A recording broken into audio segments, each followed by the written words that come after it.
আমেরিকাকে চারদিক থেকে ঘিরতে শুরু করে দিয়েছে। বিশ্বাস হচ্ছে আপনাদের? আমেরিকা বুঝতে পারছে যে ভারত যদি এই পরিমাণে বেড়ে ওঠে তাহলে ভারতকে সামলানো মুশকিল হয়ে যাবে, এবং সেই কারণেই আমেরিকা এই মুহূর্তে পাকিস্তানের হাত ধরাতে, চীন কিন্তু পাকিস্তানের হাত ছাড়তে শুরু করেছে। এবং আমেরিকার ব্যবসা, অর্থনীতি কিন্তু আমেরিকার এই মুহূর্তে খুব রিস্কের মুখে দাঁড়িয়ে রয়েছে। ইউনাইটেড নেশন, আমেরিকা দ্বারা পরিচালিত ইউনাইটেড নেশন, সেইখানেও কিন্তু ভারত এই মুহূর্তে অন্যতম উজ্জ্বল অবস্থান করছে। সেক্ষেত্রে একটা বিষয় স্পষ্ট, আমেরিকার উপর নির্ভরশীলতা ভারতের কমবে এবং ওটা ভারত অর্থনৈতিক দিক থেকে আমেরিকার সঙ্গে পাঙ্গা নিতে চলেছে।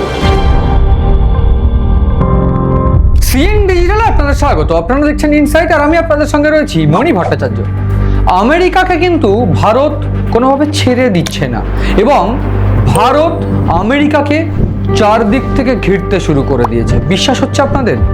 বিশ্বাস করতে হবে, তার কারণ ভারত এবং ভারতের প্রধানমন্ত্রী নরেন্দ্র মোদীর যে স্ট্র্যাটেজিক চাল, সেই চালে এইবার নাস্তানাবুদ আমেরিকা এবং Donald Trump. American president Donald Trump tariff শুল্ক চাপালেও সেই ট্যারিফ শুল্কের উপর দাঁড়িয়ে কোনোভাবে সেই ট্যারিফে মাথা নত না করে নরেন্দ্র মোদী যে স্ট্র্যাটেজিক্যাল চাল তিনি দিয়েছেন, সেই চালে এইবার আমেরিকা চারিদিক থেকে বাধা পড়তে চলেছে, বা বলা যায় আমেরিকাকে চারদিক থেকে ঘিরতে চলেছে ভারত।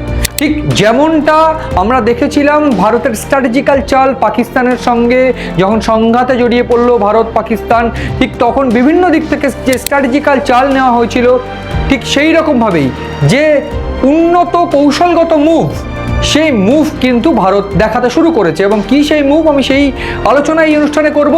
এবং আমি বিশেষ করে বলতে চাইবো যে নরেন্দ্র মোদী কি স্টেপ নিচ্ছেন, ঠিক তাতে কি পরিণতি হতে পারে।